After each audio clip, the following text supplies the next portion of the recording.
This is going to be another video in my series of Black Sheep albums, which are, of course, albums by popular bands that their fan base generally regards as the worst album in their discography. So today we are going to talk about Pink Floyd, The Final Cut. There were actually three contenders for this video. The first one would have been Umaguma. The second one would have been Momentary Lapse of Reason from 1987. But I settled on The Final Cut just because it tends to be one that fans regard as a Roger Waters solo album, not so much a Pink Floyd album. And of course you could argue that Momentary Lapse of Reason was actually a David Gilmour solo album, and you'd have a point there. But just for the purposes of this video, I'm going to talk about The Final Cut, because I think there are enough merits to Momentary Lapse of Reason, and there are a lot of reasons why, as a Pink Floyd fan, you would take issue with The Final Cut. So I'm going to talk a little bit about the history behind The Final Cut, and do I regard this as one of the band's worst albums, or has it been simply unfairly judged all these years? So basically, The Final Cut was the album that followed The Wall. Now, The Wall was a blockbuster double album. They made it into a film. It yielded the radio-friendly tracks, Another Brick in the Wall Part 2, Young Lust, Hey You, Run Like Hell. I mean, there's just so many great songs, and it was generally Pink Floyd. The Wall is, for the most part, regarded as at least one of their top 5 albums by most Pink Floyd fans.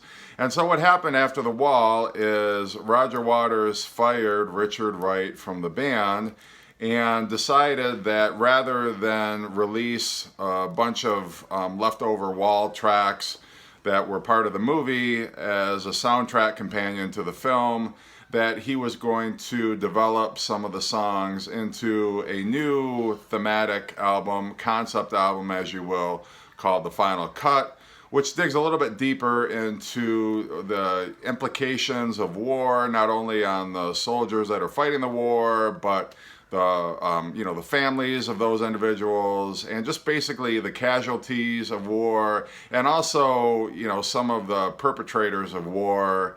And Roger Waters has quite a few things to say. He names names. I mean, he doesn't pull any punches on this album. So I remember when I first bought this album, I actually was just getting into Pink Floyd. So at the time I owned Dark Side of the Moon, I owned Wish You Were Here, I had Momentary Lapse of Reason, I had Animals, and then I went out and I purchased this, and I thought, God, this is the album that follows The Wall. It's going to kick so much ass. And I remember putting it on. It was a cassette at the time. I remember putting it in my cassette deck and waiting for it just to kick ass. And then the first track came on, which is the Post-War Dream, and starts off slow, but then kind of at the end it like jumps in and starts to pick up the tempo, and you feel like, is it gonna kick ass? But then it ends abruptly and you get Your Possible Past, which is just kind of a mid-tempo, like nothing to write home about. And I'm listening more, and there's not any David Gilmour vocals on here, and it's all just kind of this mid-tempo, almost like the end of side 2 on The Wall and the beginning of side 3, except for Hey You, but just kind of where there's nothing like the, no real blistering David Gilmour guitar licks or solos. It's just kind of, it's Roger Waters, and he's singing about, obviously, some of the themes that were in The Wall, about the men who went off to fight the wars, and now Margaret Thatcher has us into another war, which was the Falkland Island War in the early 1980s. And so lyrically it's very strong. I mean, I have to give it that. But just as far as the songs go, I mean, they're not terrible, but they're just not, in terms of Pink Floyd songs, just what you would expect after the greatness that was The Wall. And so I remember getting through the first side and being just so disappointed, like, what? just like this album is not in any way what I expected. I just wanted like The Wall Part 2, I wanted a sequel, and this is not in any way that.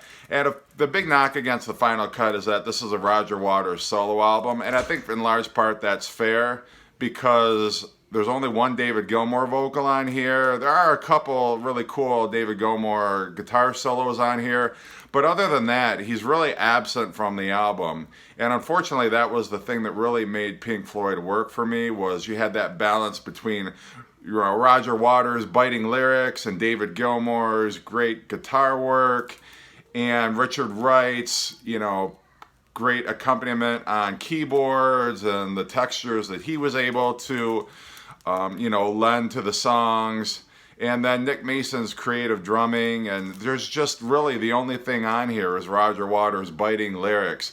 And I remember reading in a Pink Floyd book, there was a comment, and I don't know who made this comment, but they said, Roger Waters is content to use the same melody and just throw a bunch of different lyrics on it, whereas David Gilmour is content to use the same words with a bunch of different melodies, if that makes any sense. So Roger Waters was way more concerned with the lyrics than he was actual melody and song structure and whether or not, a song was pleasant to listen to, whereas David Gilmour didn't care so much about the lyrics. He was more concerned with, the song and the textures and the melody, the guitar riff, the notes, everything to do with that. And I think that's probably a pretty fair comparison. Not to say Roger Waters can't write a melody or Roger Waters' songwriting is crap, because I'm not saying that at all, but I just feel like that was what really made Pink Floyd work, was, those two complementing each other, the opposite